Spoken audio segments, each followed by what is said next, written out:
The stars looked different here. Captain Dongwu stared at the main screen of his ship, watching strange constellations that no human had ever seen before. The jump had worked. After 10 years of planning and building, humanity had finally traveled faster than light. The UES Indomitable was humanity's greatest achievement.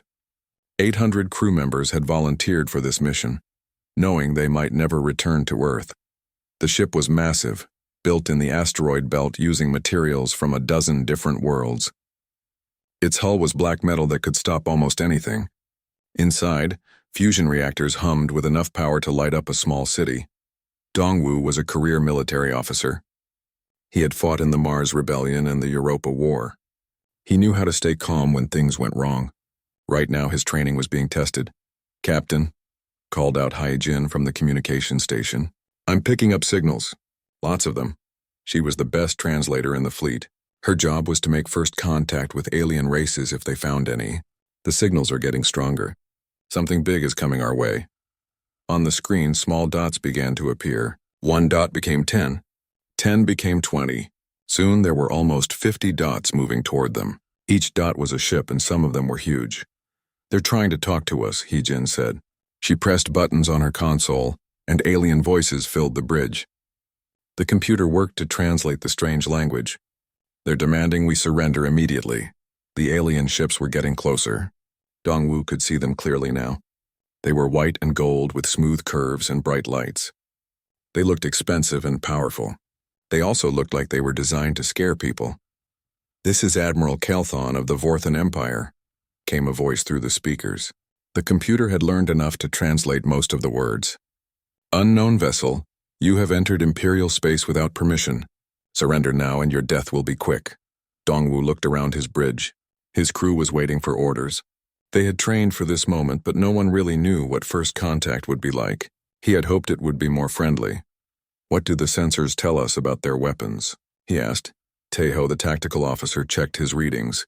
He was young but smart. His family had designed weapons for the military for 3 generations. "They have energy weapons and missile systems. Standard stuff, but there are a lot of them. 47 ships total." "How big?" "Most are smaller than us, but that big one in the center is twice our size." Dongwu nodded. The aliens were trying to intimidate them with numbers and size. It was an old trick.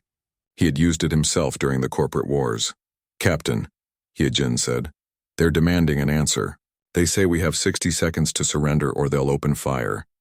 "Any other ships in the area?" Dongwu asked. "No, sir. We're alone out here." Dongwu thought about his options. They could try to run, but they didn't know if their jump drive was ready for another use. They could surrender, but that would mean the end of humanity's expansion into space. Or they could fight. "Open a channel," he ordered. Hai-Jin nodded and pressed a button. "Channel open, sir. This is Captain Dongwu of the human vessel Indomitable. We come in peace, seeking to explore and make contact with other intelligent species. We mean no harm to your empire." There was a pause. Then Admiral Kelthon laughed. "It was not a pleasant sound. Humans, we have never heard of your species. It does not matter. You will submit to the Empire or be destroyed. Choose now." Dongwu looked at his crew again. They were scared, but they were ready.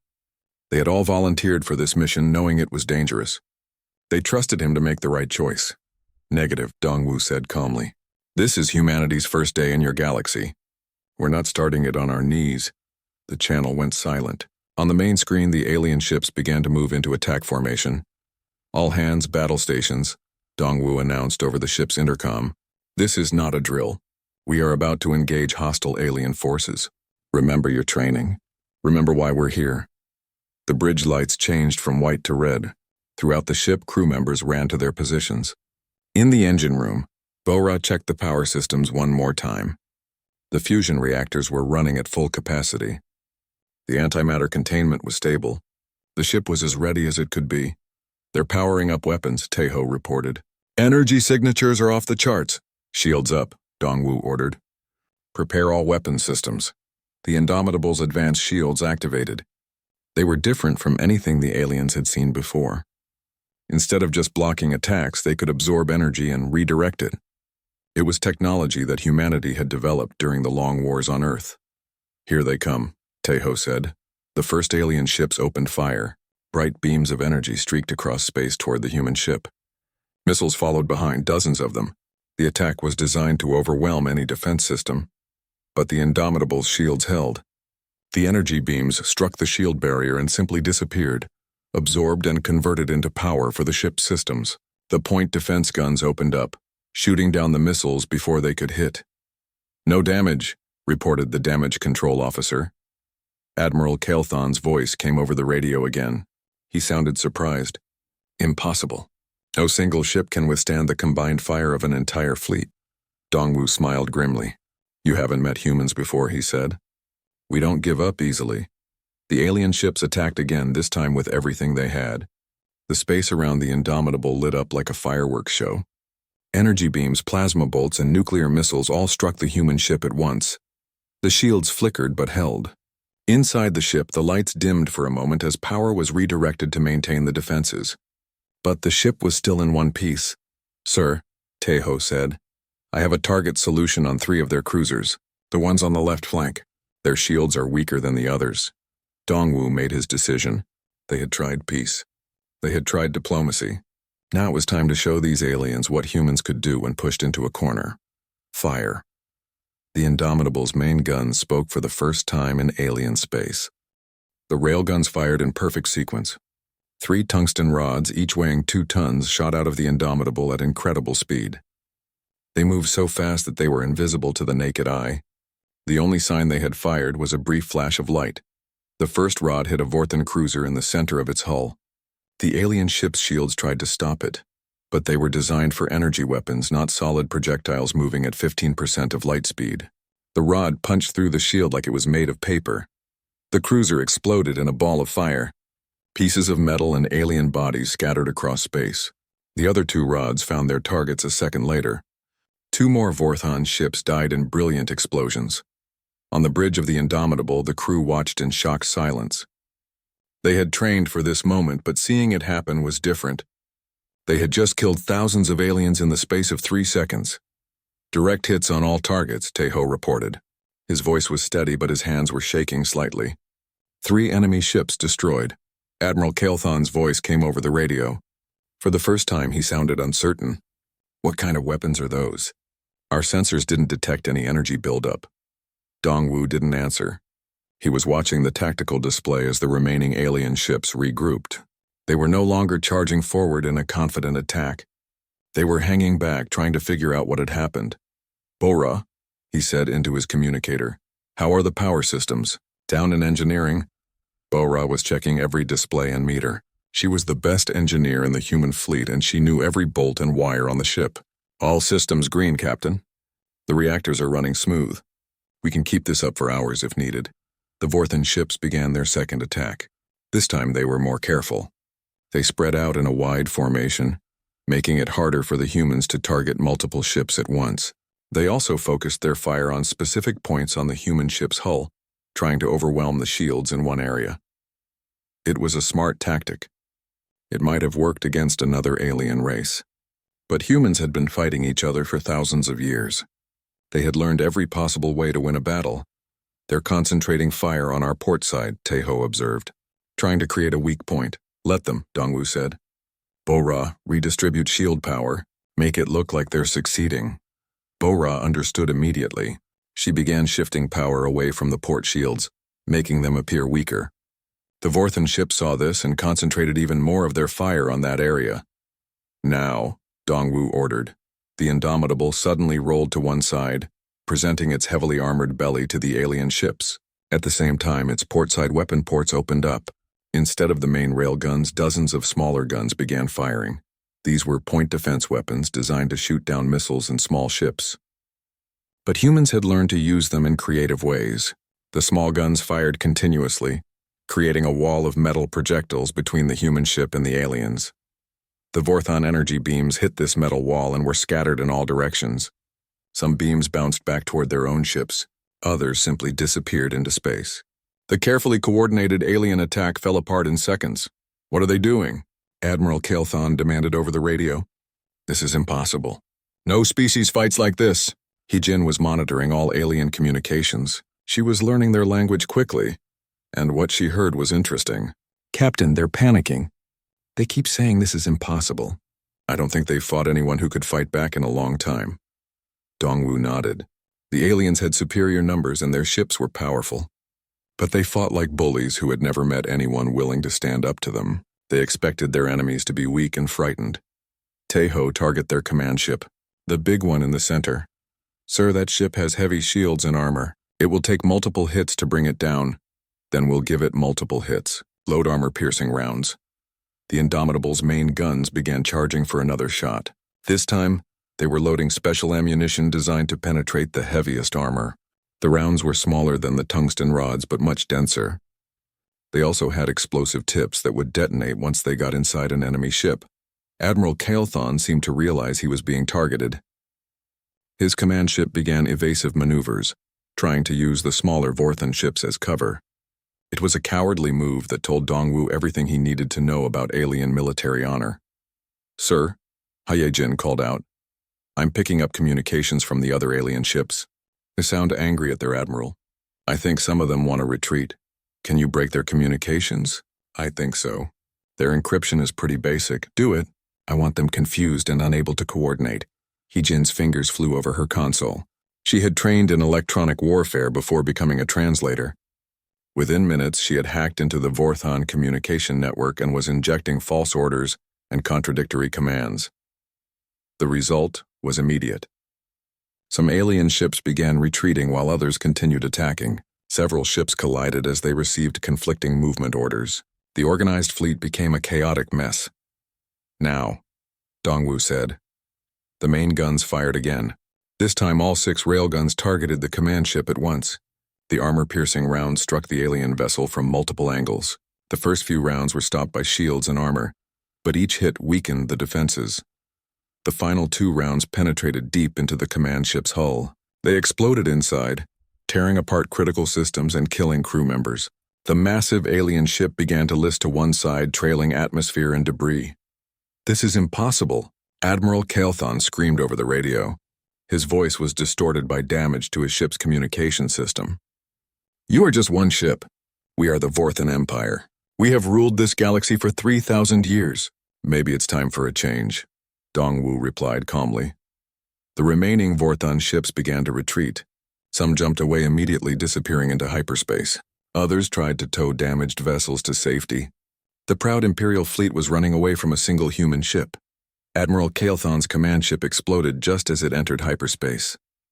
The jump drive, damaged by the human attack, created a massive explosion that lit up space for several seconds. When the light faded, only debris remained where the Vorthan fleet had been. On the bridge of the Indomitable, the crew slowly began to relax. They had won their first battle in alien space, but they all knew this was just the beginning. Damage report, Dongwu ordered. Minor shield fluctuations, reported the damage control officer. No hull damage. No casualties. Sir, Hyejin said. I'm picking up long-range communications. The surviving alien ships are calling for reinforcements. They're telling their empire about us. Dongwu looked at the stars on the main screen. Somewhere out there was an entire alien empire that now knew humans existed. They would be angry. They would want revenge. Good, he said. Let them come. We'll be ready. High Regent Visitar sat on his golden throne in the heart of the Vorthan capital world. He was old, even by alien standards, and had ruled the empire for over 200 years. In all that time, no one had dared to challenge imperial authority. Until now. The messenger trembled as he delivered his report. My lord, the 4th Fleet has been defeated. Admiral Kael'thon is dead. His entire command was destroyed by a single alien vessel. Vistar's 4 eyes narrowed with anger. Impossible. The 4th Fleet had 47 ships. No single vessel could defeat such a force. The survivors confirm it, my lord. The aliens call themselves humans. They have weapons and defenses unlike anything we have seen before. Then we will send more ships, Vistar declared. Mobilize the 2nd and 5th Fleets. 300 ships should be enough to crush these humans. Across the galaxy, the Vorthan war machine began to move. Massive dreadnoughts left their patrol zones. Cruiser squadrons abandoned their blockades of rebel worlds. The Empire was gathering its strength for one crushing blow against the human threat. But the Indomitable was not sitting idle. Dr. Mi-sun worked in her laboratory, studying pieces of Vorthan technology recovered from the battle. She was a xenobiologist, trained to understand alien life forms. What she found surprised her. "Captain," she called Dongwu over the intercom. "You need to see this." Dongwu found her in the lab, surrounded by alien computer components and weapon fragments. She looked excited and worried at the same time. "What have you found?" he asked. "Their technology is old," Misun explained, holding up a piece of alien circuitry. "Really old. This computer chip is using technology that we abandoned 50 years ago. Their weapons are the same. They work, but they haven't been improved in centuries. Why would they stop improving? Because they didn't need to. Look at this." She showed him a holographic display of the galaxy. Thousands of star systems were marked in different colors. The red systems are Vorthan colonies. The blue ones are subject races. The yellow ones are neutral. Dongwu studied the display. Almost the entire galaxy was red or blue. They control everything. Exactly. When you control everything, you don't need better weapons. You just need more weapons. They've been using the same basic designs for over 1,000 years. This was valuable information. It meant the Vorthan Empire was powerful but not innovative. They relied on overwhelming force rather than superior technology. If humans could avoid direct confrontation with their main fleets, they might have a chance. "There's something else," Misun continued. "I've been studying their communication logs. They don't just control other species. They enslave them. Billions of intelligent beings are forced to work in their factories and mines." Dongwu felt anger building in his chest. Slavery had been abolished on Earth centuries ago. The idea that an entire galaxy was built on forced labor made him sick. How many species are we talking about? At least 50 different races. Maybe more. Some of them are kept as workers. Others are bred as soldiers. A few are used for medical experiments. And if we just leave, go back to Earth, then nothing changes. The Empire continues as it has for 3,000 years. Billions of people remain slaves. Dongwu knew what he had to do, but it wasn't his decision alone to make. He called a meeting of all senior officers. The conference room was crowded. Department heads, squad leaders, and specialists filled every chair. Dongwu had never commanded in a democracy, but this situation was too important for one person to decide. "We have a choice," he began. "We can try to go home and warn Earth about the Vorthan Empire, or we can stay and fight to free the enslaved species." "Sir," said Commander Bora, "we're just one ship. How can we fight an entire empire? The same way humans have always fought superior enemies," Dongwu replied. "We don't fight fair. We don't fight by their rules. We use every advantage we have." Yijin raised her hand. "Captain, I've been monitoring their communications. The Empire is sending 300 ships to find us. How do we fight that many? We don't fight 300 ships at once. We fight 5 ships here, 10 ships there. We hit them when they don't expect it and disappear before they can respond." Teho nodded slowly. "Guerrilla warfare, like the resistance movements back on Earth." "Exactly. But first we need allies. Misun, how many of these enslaved species have the ability to fight back?" The doctor consulted her notes. Several of them were advanced civilizations before the Empire conquered them. The Nethians have excellent sensor technology. The Zelti are experts with energy weapons. The Korthak are natural engineers. If we could free some of them, would they help us? I think so. But we'd have to prove we're different from the Vorthans. Show them we're here to liberate, not conquer. The debate continued for hours. Some officers argued for returning to Earth immediately. Others wanted to stay and fight. In the end, they put it to a vote. The result was unanimous. All 800 crew members voted to stay and fight the Vorthan Empire. "Then it's decided," Dongwu announced. "We're going to war." The first target was a Vorthan supply depot in the Helix Nebula. Intelligence gathered from captured computers showed it was lightly defended, but contained weapons and supplies for a dozen star systems. More importantly, it was staffed mainly by enslaved workers from the Nethian species. The Indomitable approached the depot using stealth technology that the Vorthans couldn't detect. Their sensors were designed to spot large fleets, not a single ship moving slowly through the nebula's gas clouds. 5 patrol ships, Teho reported as they got closer. 2 destroyers and 3 frigates. The depot itself has defensive systems, but they're automated. Any sign they've detected us? No, sir. They're following standard patrol patterns. Very predictable. Dongwu smiled grimly. The Empire's arrogance was becoming their weakness. They were so used to being the strongest force in any system that they had stopped watching for threats. "Launch stealth drones. I want detailed scans of the facility before we go in." The small drones slipped away from the Indomitable and flew toward the supply depot. They were human technology, invisible to Vorthan sensors. Within an hour, they had provided complete intelligence on the target. The depot was huge, built into a large asteroid. Thousands of Nethian workers mined precious metals and assembled weapons under the watch of Vorthan guards. The patrol ships rotated in shifts, never leaving the depot undefended. We'll hit them during the shift change, Dongwu decided. When the patrol ships are repositioning, we'll have a few minutes when their coverage is weakest. The attack came at dawn, local time. The Indomitable dropped out of stealth mode directly above the depot, its weapons already charged and targeted. The first shots destroyed the depot's communication array, preventing them from calling for help. The patrol ships tried to respond, but they were caught off guard. The human ship's superior speed and firepower destroyed 3 of them before they could fire a shot. The remaining 2 ships surrendered rather than face certain death. On the depot, Vorthan guards tried to maintain order. But the Nethian workers had been waiting for this moment for decades. When they realized their oppressors were under attack, they rose in rebellion. Jinho led a boarding party to secure the depot and free the workers. He found thousands of Nethians eager to help their liberators. They provided detailed information about other Vorthan facilities and the locations of more enslaved populations. "Captain," Jinho reported from the depot, "you need to hear this. The Nethians say there are prison worlds where entire species are held, millions of people who could join our cause if we can free them." Dongwu looked at the tactical display. The Vorthan Empire was vast, but it was also spread thin. They had never needed to defend against internal rebellion before. Now they were facing exactly that. How long before the Empire notices this depot has gone silent? The Nethians say supply ships come once a month. We have 3 weeks before anyone gets suspicious. Then we have 3 weeks to hit as many targets as possible. Signal the fleet. We're going hunting. The rebellion spread like fire across the galaxy. Every week brought news of another Vorthan facility destroyed, another group of slaves freed, another Imperial patrol ambushed and defeated. The single human ship had become the center of something much larger.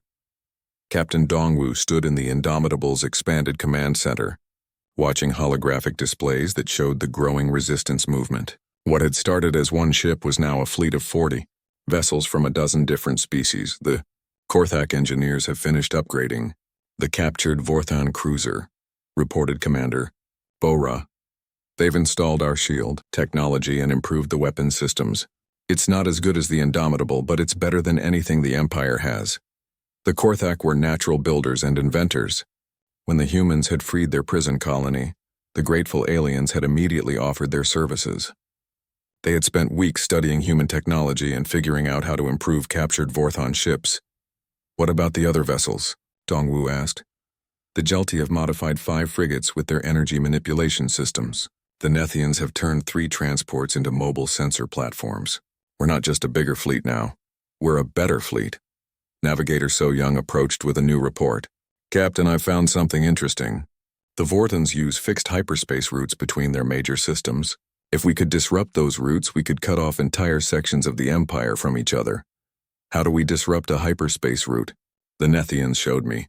"You need to create a gravity distortion at the right point in space. Their ancestors used to do it to protect their homeworld from invaders."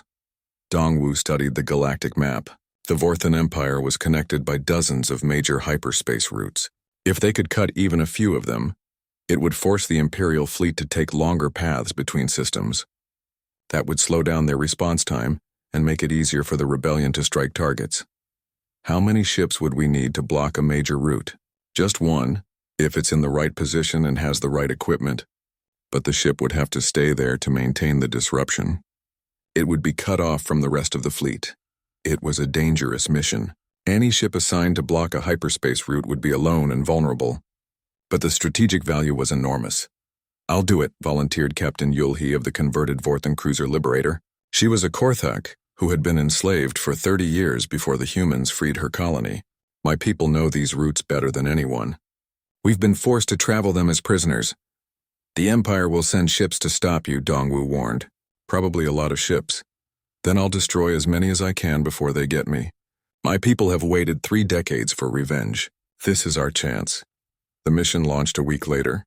while Captain Yulhi took the Liberator to block the main route between the Imperial capital and the outer colonies. The rest of the fleet hit targets across 3 star systems simultaneously. Dongwu led the attack on a major weapons factory in the Sigma Draconis system. The facility was built on a moon and protected by orbital defense platforms. Normally, it would take a fleet of battleships to assault such a target, but the rebels had learned to fight differently. "Stealth ships in position," reported Wu Jin from his assault craft. The security chief had volunteered to lead the ground attack while the Indomitable dealt with the orbital defenses. The plan was complex but elegant. Small stealth ships would land on the moon and disable the factory's shield generators from the inside. Once the shields were down, the Indomitable could bombard the facility from orbit. Meanwhile, other rebel ships would rescue the enslaved workers and evacuate them to safety. "Begin Phase 1, Dongwu ordered. Wu Jin's team moved through the factory like ghosts. They had trained with soldiers from 5 different species, learning new techniques for stealth and infiltration. The Vorthan guards never knew what hit them. "Shield generators destroyed," Wu Jin reported. "Beginning worker evacuation. Confirmed. Beginning orbital bombardment." The Indomitable's railguns spoke from high orbit, sending tungsten rods down through the moon's thin atmosphere. Each shot was precisely targeted to destroy weapons and equipment, while avoiding areas where workers were being evacuated. The factory exploded in a series of brilliant flashes. Decades of weapons production went up in smoke. More importantly, 3,000 enslaved workers were freed and added to the rebellion's ranks. Similar attacks succeeded in the other 2 systems. But the victory came at a cost. Captain Yulhi's mission had attracted the attention of a Vorthan battle fleet. "Emergency transmission from the Liberator," Hyejin announced. "Captain Yulhi is under attack by 12 Imperial ships. She's requesting immediate assistance." Dongwu looked at the tactical display. The Liberator was 3 days away at maximum speed. By the time the Indomitable arrived, the battle would be over. "Tell her we're coming," he ordered anyway. "So Young, plot the fastest course to her position." "Sir," Taeho said quietly, "we won't make it in time." "I know, but we don't abandon our allies." The next few hours were the longest of Dongwu's career. Status reports from the Liberator came every few minutes, each one worse than the last. Captain Yulhi was fighting brilliantly, using the gravity distortions around the hyperspace route to confuse and damage the Imperial ships. But she was outnumbered and her ship was taking heavy damage. "Final transmission from the Liberator," Hyejin reported, her voice breaking slightly. "Captain Yulhi says the hyperspace route is permanently blocked. The gravity distortions will last for months. She's ordering her crew to abandon ship." The Liberator exploded just as the Indomitable dropped out of hyperspace at the edge of the system. The converted cruiser took 3 Imperial destroyers with her in a final act of defiance. "Rescue pods detected," Taeho announced. 17 survivors out of a crew of 63. Dongwu felt the weight of command settle on his shoulders. Captain Yulhi had been a good officer and a friend. Her sacrifice had cut the Vorthan Empire in half, but the cost was terrible. "Sir," So Young called out, "the surviving Imperial ships are retreating. The hyperspace disruption is spreading. They can't get home the way they came." The destruction of the Liberator had created a chain reaction in the hyperspace route. The carefully maintained gravity fields that allowed faster-than-light travel were collapsing. It would take the Empire months to find alternate routes between their core systems and the outer colonies.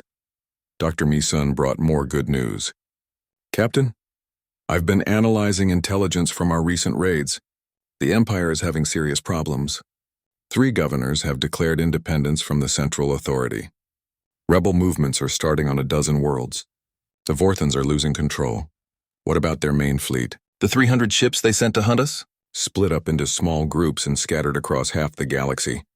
They're trying to protect too many targets with too few ships. Classic strategic overextension." Dongwu nodded. The Empire's greatest strength, its vast size, was becoming a weakness. They had grown so large that they couldn't defend everything at once.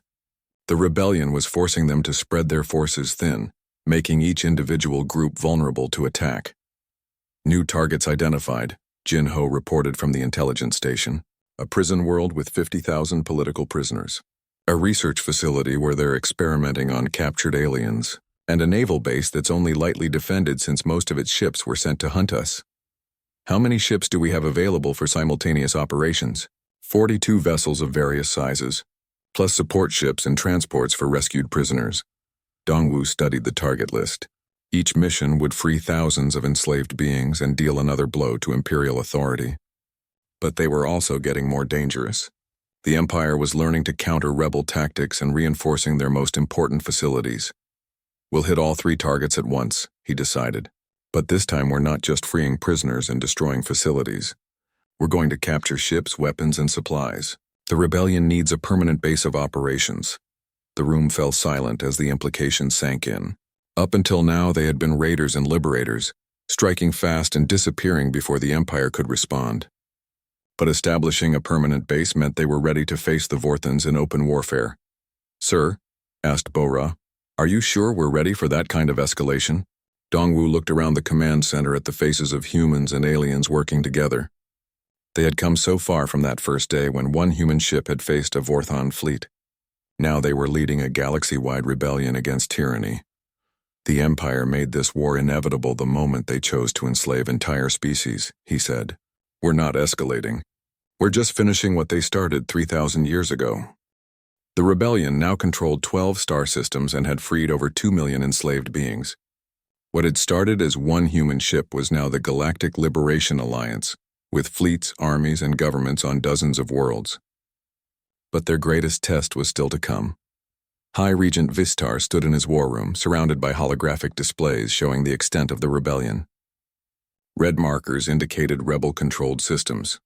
Yellow showed areas where Imperial authority was challenged. Blue represented systems still under full Vorthon control. There was far too much red and yellow. "My lord," reported General Zextar, "we have lost contact with the Outer Rim colonies. The hyperspace routes are still disrupted from the terrorist attack. Our fleet cannot reach those systems." Vistar's 4 eyes burned with hatred. "Then we will make an example that the entire galaxy will see. Deploy the star render." The general's face went pale. "My lord, that weapon has not been used in over 1,000 years. The power requirements alone—" "I don't care about power requirements," Vistar roared. "The humans and their allies must learn the price of defying the Empire.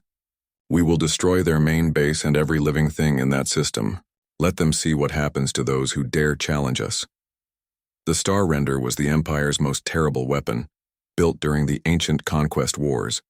It was a massive space station capable of destroying entire solar systems by causing their stars to go supernova. The weapon was so powerful that even the Vorthons feared to use it. But fear was turning to desperation. The rebellion had grown too strong to fight with conventional weapons. Only the ultimate threat could restore Imperial authority.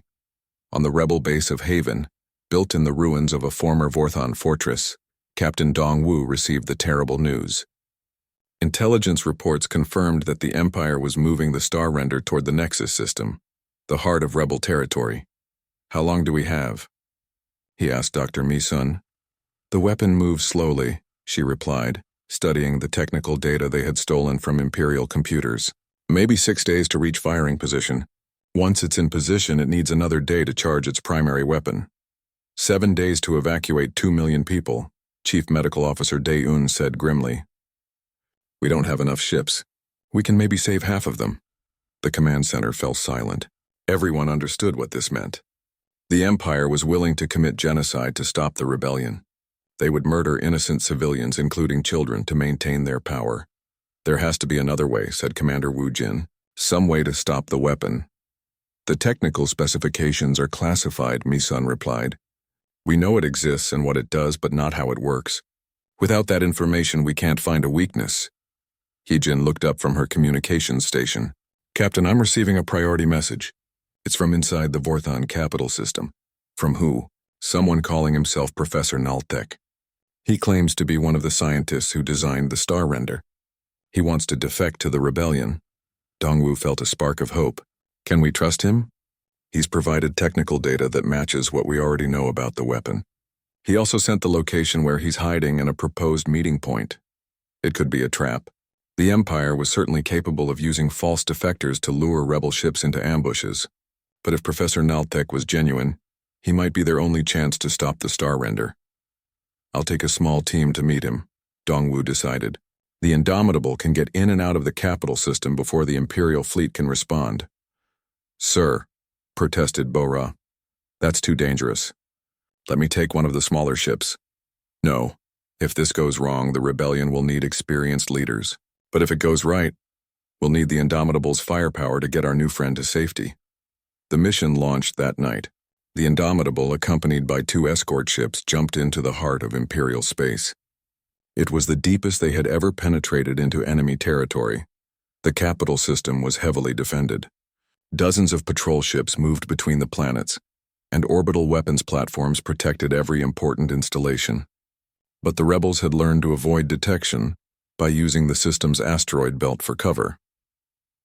Professor Nalthek was waiting at the designated meeting point, an abandoned mining station on the edge of the system. He was old, even by Vorthon standards, and looked frightened. "Thank you for coming," he said as Dongwu's shuttle docked with the station. "I wasn't sure anyone would believe me. Why are you helping us?" Dongwu asked directly. "Because what the Empire plans is wrong," Nalthek replied. "I helped design the star render as a deterrent, never thinking it would actually be used. The idea of destroying entire solar systems. It's madness. Can the weapon be stopped? Yes, but not in the way you might think. The star render cannot be destroyed by conventional weapons. Its armor and shields are too strong. But it has a weakness." The professor activated a holographic display showing the weapon's internal structure. It was enormous, the size of a small moon, and covered with massive energy collectors and focusing arrays. The weapon works by collecting stellar energy and focusing it back at the target star, Nalthek explained. But to do this, it must create a quantum resonance field around itself. If that field is disrupted at the exact moment of firing, the energy will feed back into the weapon itself. How do we disrupt it? You need a ship with adaptive shielding, something that can generate its own quantum field. If that ship enters the resonance field at the moment of firing, it will create a cascade failure. Dongwu understood immediately. The professor was describing a suicide mission. Any ship that entered the star render's field would be destroyed along with the weapon. "There's more," Nalthek continued. "I have the weapon's firing sequence and timing, but you'll need to trust me completely. The disruption has to happen at exactly the right moment or it won't work. And you're willing to help us destroy something you helped create?" "I am an old man with many regrets," the professor said sadly. "This may be my only chance to do something right." They made it back to Haven with the technical data and Professor Nalthek. But time was running out. The star render was already moving toward the Nexus system, and evacuation ships were struggling to save even a fraction of the civilian population. "We have a plan to stop the weapon," Dongwu announced to the combined rebel fleet. "But it will require one ship to make a close approach to the star render at the moment it fires. That ship will not survive." Dozens of captains volunteered immediately. Humans, Korthak, Nethians, Jelti, and members of other liberated species all offered to sacrifice themselves to save the rebellion. "I appreciate the offers," Dongwu said, "but only the Indomitable has the right kind of shielding for this mission. And as the senior captain, the responsibility is mine." "Sir," Bora protested, "there has to be another way. If there was, don't you think I'd take it? This weapon threatens everything we fought for. If we don't stop it here, the Empire will use it again and again until every rebel world is destroyed." The final preparations took 2 days. While evacuation ships continued to ferry civilians to safety, the rebel fleet prepared for what might be their last battle. 800 Vorthan ships were escorting the star render, confident that no force in the galaxy could challenge such overwhelming power. They were about to learn how wrong they were. "All ships report ready," Teho announced from the tactical station. 200 rebel vessels in formation and waiting for orders. Dongwu looked around the bridge one last time. These people had become his family over the past months of fighting. They had trusted him to lead them against impossible odds, and he had tried to be worthy of that trust. "Open a channel to all ships," he ordered. "Channel open, sir. This is Captain Dongwu to all rebel forces. Today we face the Empire's ultimate weapon. They think they can terrorize us into submission by threatening innocent lives. They're wrong. We will show them that there are some things worth dying for. Freedom is one of them." He paused, looking at the faces of his crew. "No matter what happens today, remember this. We are fighting so that children can grow up free, so that no species will ever again be enslaved, so that the strong cannot prey upon the weak without consequence. That cause is worth any sacrifice. All ships," he continued, "attack formation. Today we end 3,000 years of tyranny. The rebel fleet jumped toward the Nexus system, where the Star Render waited with its massive escort fleet. The final battle was about to begin,